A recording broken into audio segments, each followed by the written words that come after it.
Once upon a time, a small band of Vikings found an island of ice and fire. It was a harsh but beautiful place, and for 1,000 years they survived off the fish in the sea and the sheep in the meadows. Dirt poor but wildly creative. Iceland invented the saga, intricate tales of fairies and goblins, heroes and ghosts. And with these bright minds and strong backs, they evolved into one of the best educated and most comfortable societies on Earth. And then a modern saga began when the rulers of this place unleashed the bankers, allowing financial Vikings to search for plunder around the world. They made a few deals and brought home a fortune. They used it to borrow vast sums and make even bigger deals, buying soccer teams and airlines and grocery chains. They built banks in foreign lands and were hailed as heroes. Suddenly, in a country where you had never seen rich people, we had people who were making $1 million a month. Ships began to arrive, filled with German cars and French wine. And their once humble currency, with a fish on every coin, became incredibly valuable. But while they could afford all sorts of foreign goodies, prices at home were going way up. So the island's rulers raised interest rates to control the inflation. But it didn't work, because people realized that they could borrow Japanese yen or Swiss francs, put it in Icelandic banks, and make 10% without even trying. And suddenly, for the first time in 1,000 years, Icelanders didn't need to chase cod to make money. They could make money with borrowed money. And boy, could they make a lot of money. Stefan the fisherman left his boat and joined a bank. I got a bigger house, I got bigger and more cars, and that was nice. Booby, the blue-collar folk singer, started selling his music for commercials. He became a judge on Icelandic Idol and began hanging out with those financial Vikings. And Inga and her husband began spending less time with the kids, more time at their bank jobs. Everyone had to have the largest cars, the biggest houses, and people our age, around 30, they were just floating in money. I kind of felt like I had arrived in Parswell in the movie It's a Wonderful Life. Everything had changed so much, so fast. During this party, few people were concerned that Iceland's big banks had borrowed 6 times more than the entire nation produces in a year, or that they had invested most of it in something from America called mortgage-backed securities. After all, a big bank in New York had done the same, but when that bank crashed, Iceland's economy followed, almost overnight. I lost a lot of money. I lost my job. I owe a lot of money. I lost everything. I lost millions. Technically speaking, we are bankrupt. Like so many Icelanders, the value of their home collapsed almost instantly. And instead of owning much of their home, suddenly they owed the bank much more than it's worth. People looked to their government for help, but they seemed confused, paralyzed.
Okkur ber engar lagalega skyldur til að ábyrgjast þessa skuldir.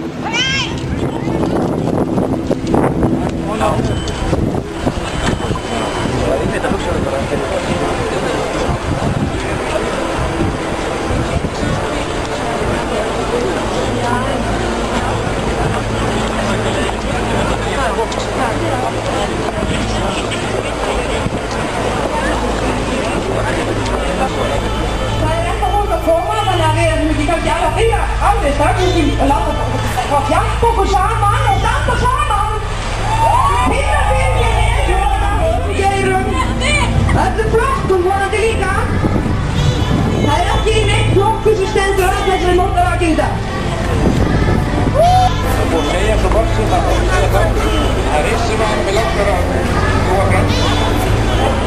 Við íslenskir vikingar eigum ekki skýring.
Always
Ugly schadenfreude in this chamber following the collapse of the Icelandic banks. A number of Federalist colleagues, British and continental, were coming up to me saying, Hannon, how are your Icelanders doing now? This is what happens to you if you remain standoffish about Europe. Well, who's laughing now?